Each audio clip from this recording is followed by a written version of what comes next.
नमस्कार दोस्तों, मैं रोहन शर्मा स्वागत करता हूं सभी का आपके अपने चैनल ज्योतिषन वास्तु में। कैसे हैं आप सभी? आज हम यहां पर बात करने वाले हैं एक बहुत ही ज़्यादा इंपॉर्टेंट टॉपिक के बारे में। हमारे देश में हर त्योहार को बहुत अच्छे से सेलिब्रेट किया जाता है।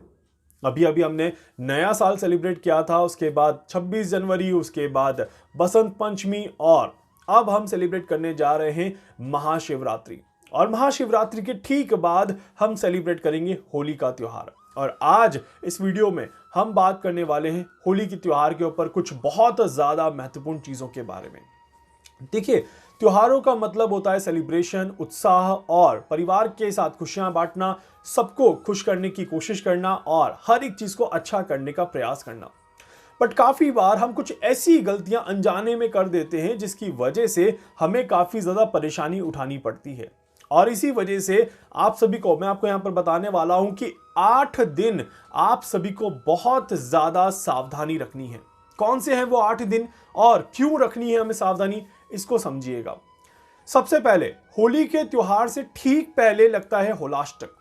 और होलाष्टक होता है बहुत ही ज्यादा महत्वपूर्ण। कहा जाता है कि होलाष्टक में किसी भी तरह का जरूरी काम नहीं करना चाहिए या फिर मांगलिक कार्य नहीं करना चाहिए या फिर किसी भी तरह के इंपॉर्टेंट कामों को जो कि बड़े लेवल पे होते हैं उन्हें थोड़ा सा टाल देना चाहिए, क्योंकि होलाष्टक में किए गए कामों के रिजल्ट्स बहुत अच्छे नहीं आते। इसके पीछे क्या कारण है वो भी मैं आपको एक्सप्लेन करूंगा। सबसे पहले तो ये जान लेते हैं कि होलाष्टक आखिर लगने कब वाला है। देखिए, फाल्गुन मास की शुक्ल पक्ष की अष्टमी तिथि, फाल्गुन मास की शुक्ल पक्ष की अष्टमी तिथि से लेकर के पूर्णिमा तक होलाष्टक रहता है।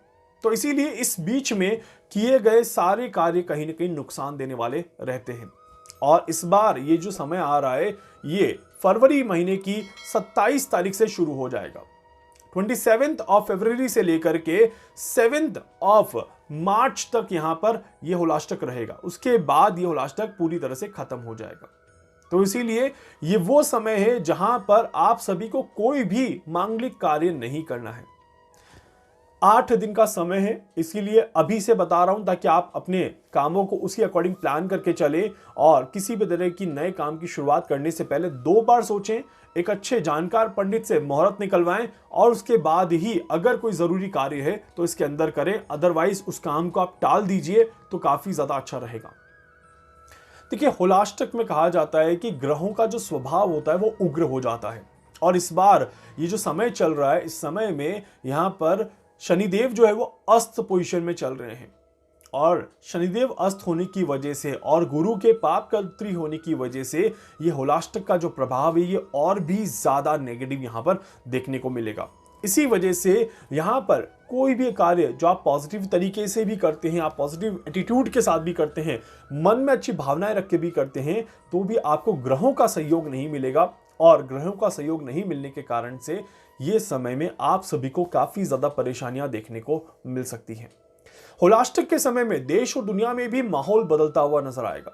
अचानक से मौसम में बदलाव देखने को मिलेगा और साथ ही साथ होलाष्टक के समय आप देखिएगा कि कहीं ना कहीं उग्र माहौल हमारे देश में और दुनिया में भी रहता हुआ नजर आएगा।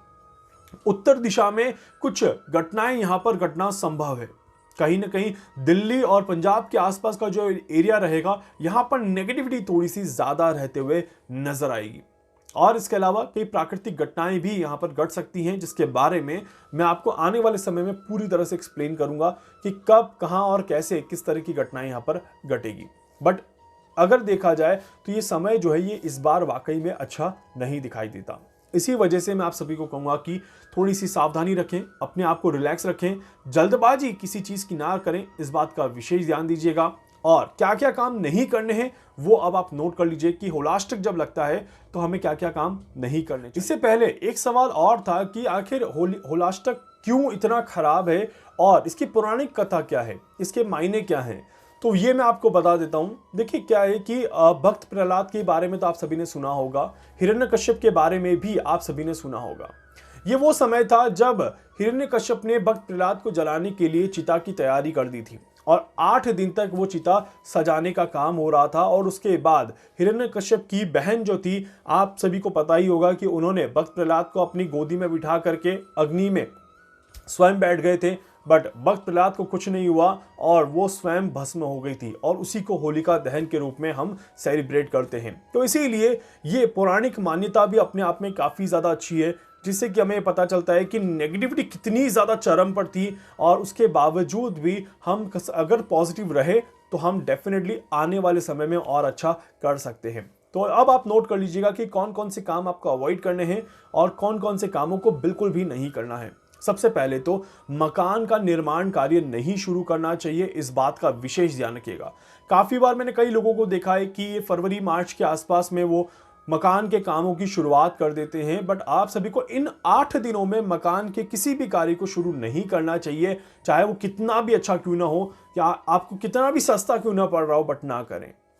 दूसरी चीज, आप सभी किसी भी तरह के मांगलिक कार्य या किसी भी तरह के सेलिब्रेशन वाले कार्य, जैसे कि गोद भराई की रस्म हो गई आपकी, जैसे कि आपके मुंडन संस्कार हो गए, आपके जनेऊ संस्कार हो गए, आपकी शादी हो गई, सगाई हो गई, कुछ भी रोका हो गया, किसी भी तरह का कोई भी मांगलिक कार्य आप इस समय के दौरान में ना करें, इस बात का विशेष ध्यान रखिएगा। काफी बार जब इस दौरान में किसी का बर्थडे आता है तो मैं हमेशा कहता हूं कि अगर होलाष्टक में आपका बर्थडे है तो बड़ी पार्टी देकर के सेलिब्रेट ना करें, आप सभी अपने परिवार के साथ ही सेलिब्रेट कर लें तो वो ज्यादा अच्छा रहता है। क्योंकि डेफिनेटली इस बात को मानना नहीं मानना आपके ऊपर है, बट वैदिक शास्त्रों के हिसाब से ये आप सभी की खुशियों को दुखों में बदलने की कैपेबिलिटी रखता है। और इसीलिए इस समय में जब आप बहुत ज़्यादा खुश होते हैं तो आने वाले समय में आपको कहीं ना कहीं दुख झेलना पड़ता है। और ये प्रैक्टिकल चीज़ें अगर आप सभी ने कभी लाइफ में अपने आप में ये काम करके देखा है तो इतिहास दोहरा दीजिएगा, देख लीजिएगा, पत्ते पलटिएगा अपने इतिहास के और आपको पता चलेगा कि वो साल फिर आपका कैसा गया था जब आपने होलाष्टक में किसी चीज़ को करने की कोशिश करी थी। इसके अलावा किसी भी तरह के यज्ञ, किसी भी तरह के बड़े हवन इस दौरान में नहीं किए जाते, इस बात का ध्यान रखिएगा। और खासकर जब इस बार गुरु और शनि की पोजीशन बहुत अच्छी नहीं है, मैं बिल्कुल भी नहीं कहूंगा कि आपको इस तरह के कार्य करने चाहिए।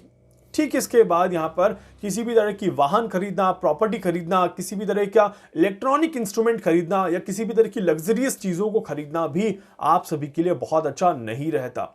तो इसीलिए होलाष्टक जब लग जाएगा तो आप इस तरह की गलती ना करें। 27 फरवरी से लेकर के आप इस तरह की चीज़ों को अवॉइड करना शुरू कर दीजिएगा, थोड़ा सा पोस्टपोन करना शुरू कर दीजिएगा। और एक ही चीज़ दिमाग में रखिएगा कि होली के बाद ही मुझे ये सारी चीज़ें करनी है, अभी मैं किसी भी बड़ी चीज़ में हाथ नहीं डालूंगा। इवन दो आप किसी प्रॉपर्टी के लिए पैसा भी मत दीजिएगा, इस बात का ध्यान रखिएगा। मतलब कि टोकन अमाउंट जिसको हम कहते हैं वो भी मत दीजिएगा, इस बात का विशेष ध्यान रखिएगा।